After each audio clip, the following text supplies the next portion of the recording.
오늘 누가복음 22장 63절부터 23장 43절의 말씀을 통하여서 내가 아닌 너희를 위하여 울라라는 제목으로 말씀 나눠보도록 하겠습니다. 자, 오늘 본문에는 예수님께서 십자가를 지시고 숨지시기 전까지의 이야기들을 담고 있습니다. 먼저 유대인의 종교 회의인 이 공의에 넘겨져서 하나님의 아들이라고 하였다라고 하는 것, 그래서 신성모독죄에 걸리게 되죠. 그러나 공의회는 죄를 벌할 권한이 없게 로마의 총독이었던 이 빌라도 앞으로 예수님을 끌고 갑니다.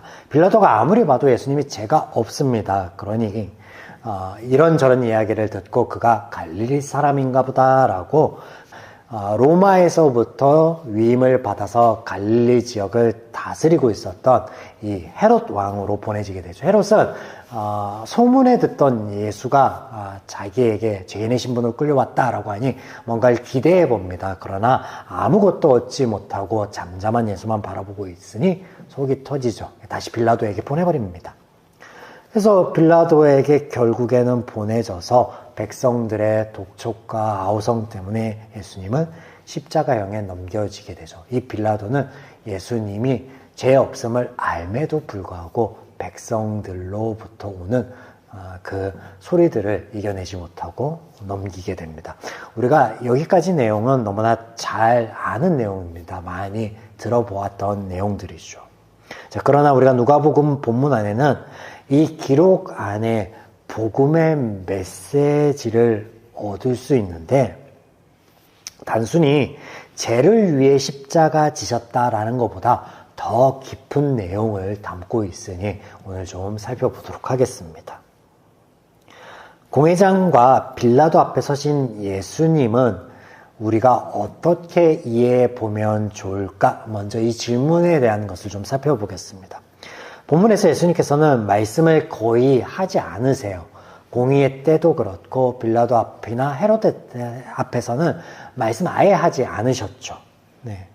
절제된 몇 마디 말만 하십니다. 살펴보면 누가복음 22장 70절에서 공의 앞에서는 너희들이 내가 그라고 말하고 있다. 너희 말이 나를 증명하고 있다. 라는 말만 하셨고 빌라도 앞에서는 네 말이 맞다. 그렇게 말만 하십니다. 누가복음 23장의 3절입니다. 이 두 마디 말씀 외에는 십자가 지시기까지 아무런 말씀하시지 않아요. 자, 이런 예수님의 모습에서 예수님의 심정은 어떤 것일까요? 저들을 정죄하고 있을까요? 저들이 무지함에 대하여 어떤 일말의 심판이나 혹은 훈육이나 그런 마음으로 예수님께서 몇 마디의 절제된 말씀만 하고 잠잠하고 계신 걸까요? 아니에요. 측은히 여기시고 계십니다. 자, 이는 누가복음 15장에 예수님께서 탕자의 비유를 통하여서 하나님의 마음을 비추심과 같은 것이며 또 우리가 살펴보았던 유다를 보시고 슬픔을 표시하였던 예수님의 모습, 또 베드로의 마지막 예수님을 배신하였던 모습을 보고 그를 측은히 돌이켜 보았던 그 예수님의 모습과 같다라는 말씀을 드립니다. 혹자들은 예수님께서 재판에 넘겨지고 십자가 지시는 이 일련의 사건 안에 등장하는 사람들을 두 부류로 나눕니다. 그래서 멸시와 천대를 하는 자들, 그리고 존경하며 사랑의 눈길로 안타까움에 따르는 자들로 나누고 있는데 성경 자체는 그렇게 나누고 있지 않습니다. 우리가 그렇게 볼 뿐이에요. 예수님께서 잡히시기 전 우리는 그 말씀하신 내용에 다시 눈을 돌려보아야 합니다. 22장 37절의 말씀. 내게 관한 일이 이루어져 감이니라. 예수님께서 멸시 천대 받으시는 것, 이것 하나님의 뜻입니다. 예수님이 군웅들의 모함을 받고 그런 갖은 온갖 수모를 겪는 것, 이거 하나님의 뜻입니다. 자처하신 거예요. 하나님의 원대한 구원 계획 안에 있는 것이며 하나님께서 이미 선지자들을 통해 말씀하신 그대로를 이루어가고 있다라고 이미 예수님께서 제자들 앞에 선포하셨던 그대로입니다. 하나님의 열심이 하나님의 의지로 이 일들이 이루어지고 있다. 이것이 하나님의 뜻 안에 있는 과정이다라고 누가복음은 우리에게 말씀하고 있습니다. 하지만 죄인들은 이를 전혀 이해하지 못하고 있죠. 당연합니다. 죄의 노예가 되어 제가 시키는 일만 하며 제가 보여주는 것만 볼 수 있기 때문에 그렇죠. 베드로의 배신과 유다의 모의를 아셨던 예수님, 또 저들을 불쌍히 여기신 것과 같이 저들이 배반할 것, 저들이 모의하고 획책할 것 아셨고 그 결과가 어떻게 될 것도 아셨던 하나님이, 그리고 또 이것이 저들이 계획한 대로가 아니라 하나님의 뜻대로 되어질 것이다 라는 것을 아셔서 저들을 불쌍히 여기신 것과 같이 예수님께서는 유대의 종교 지도자들도 분봉한 헤롯도 총독 빌라도도 불쌍히 여기는 거예요. 측은히 여기시는 거예요. 그래서 절제된 말만 하십니다. 하나님의 뜻대로 이 과정이 이루어져 가야 하니까. 또 그 가운데 예수님께서 예루살렘으로 돌아오실 때 찬양하던 이들도 있었고 그들이 돌변하여 십자가에 못 박아야 된다라고 외치던 자들도 있습니다. 저들 역시 예수님께서는 측은히 여기시는 거예요. 무지함 때문에 저들이 환호를 하였다, 침을 뱉다 하는구나 아시는 거예요. 하나님께서 말씀하신 바 모두가 죄인이며 구원의 대상이고 은혜 받을 대상입니다. 그러나 이런 하나님의 마음과 말씀에 대하여 무지할 때 교회는 어긋났습니다. 초대교회가 유대인들을 박해하였던 역사적인 사실을 예를 들어 말씀드릴 수 있겠습니다. 또 본문에 예수님께서 당신이 세우시는 새 언약, 은혜와 제사함에 대하여 말씀하고 있을 때 제자들의 모습을 통하여서 우리가 하나님의 말씀에 어긋나서 이 말씀 안에서 이야기하고 있는 은혜가 무엇인지 구원에 대한 진실이 무엇인지 몰라 사람들을 가리고 두 부류로 보았던 그 시각과 같은 모습이 있는데 그게 어떤 모습이에요? 누가 예수님을 팔 자인가? 누가 우리 중에 더 큰 자인가? 라고 싸웠던 모습. 그런 저들 향해 하나님께서는 섬김에 대하여 말씀하셨고 사탄이 너희를 그렇게 흔들어 놓을지라도 너희는 다시 일어날 수 있게 될 것이고 그때에는 형제들과 더불어서 굳게 서라라고 베드로에게 또 우리에게 하셨던 예수님의 말씀을 보시면 기억하시면 좋겠습니다. 네, 이원론적 시각으로 편을 가리고 자잘못을 따지는 것, 오늘 하나님의 마음과 말씀과는 다른 죄인의 모습이라는 거예요. 그래서 우리가 성경을 이해하는 것도 또 그런 시각으로 우리의 삶과 우리의 공동체 안에 바라보는 것, 그거 선하지 못하다라는 것을 말씀하고 있는 겁니다. 자, 이어서 보겠습니다. 누가복음에는 베드로를 다시 찾으시는 예수님의 모습은 기록되어 있지는 않습니다. 다른 복음서에는 있는 모습인데 배신 장면만 있지 찾아오시는 모습이 기록되고 있지 않아요. 그러나 동일한 두 가지의 사건을 기록하고 있습니다. 자, 어떤 사건인지 보겠습니다. 예수님께서 두 번째 빌라도 앞에 섰을 때 빌라도가 죄를 찾지 못하니까 명절을 맞이해서, 그러니까 뭐 특사 같은 거죠, 우리나라로 얘기하면. 그래서 이런 제도가 있는데 내가 저 예수를 놓아주랴? 아니요, 놓아주지 마셔서. 그 장면 너무나 잘 알죠? 살인자 이 바라바 얘기가 나오죠. 자, 보겠습니다. 본문 19절과 25절. 이 바라바는 성중에서 일어난 밀란과 살인으로 말미암아 옥에 갇힌 자니라.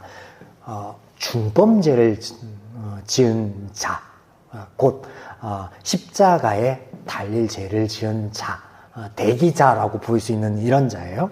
25절. 그들이 요구하는 자, 곧 밀란과 살인으로 말미암아 옥에 갇힌 자를 놓아주고 예수를 넘겨주어 그들의 뜻대로 하게 하니라.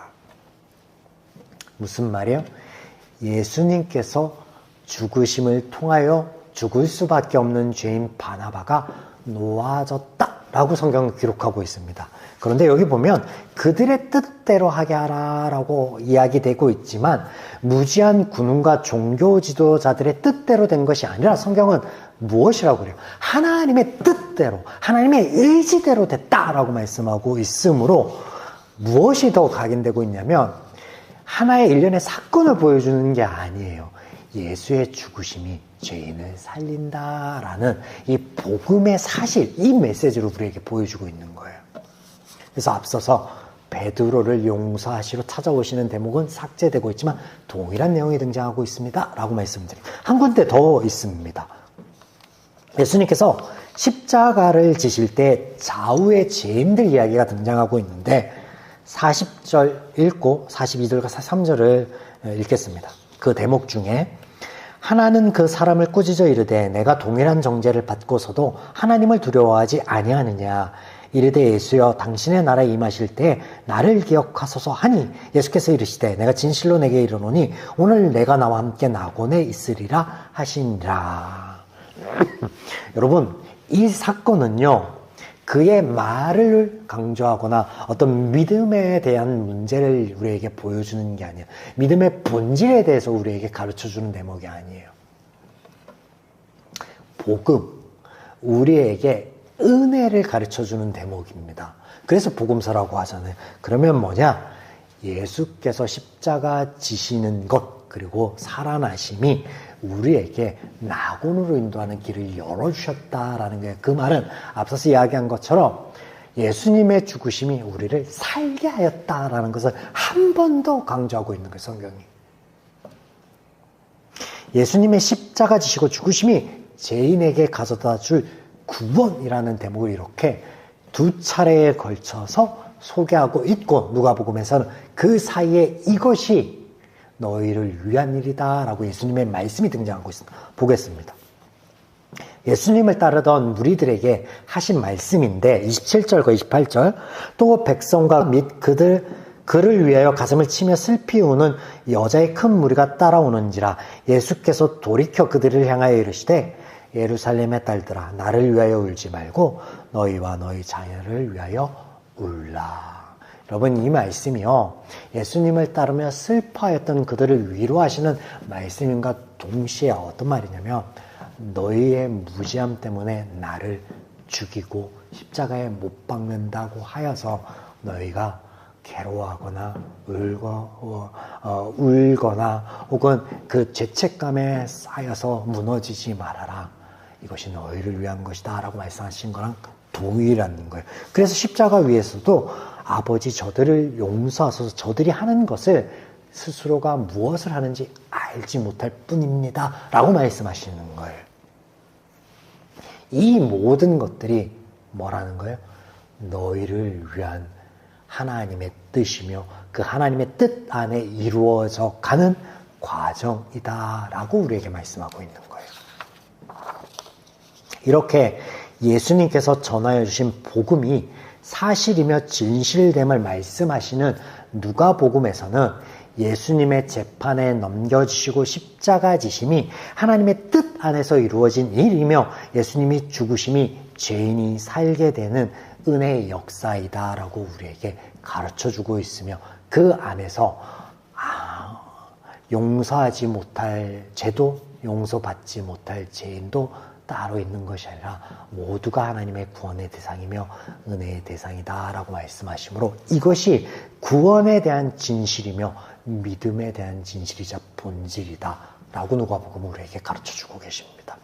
사랑하는 여러분, 오늘 말씀 안에 우리가 하나님의 말씀을 바라볼 때 하나님의 마음과 생각이 읽혀주면 좋을 것 같습니다.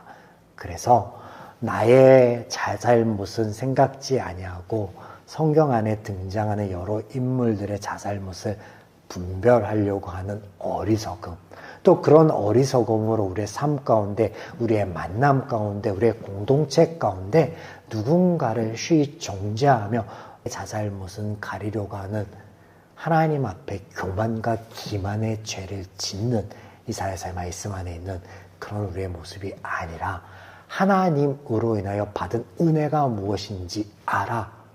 오늘 나의 하루가, 나의 발걸음이 그 하나님의 마음을 담아 한 걸음 한 걸음 전진할 수 있는 저와 여러분이 있기를 주님의 이름으로 축원드립니다.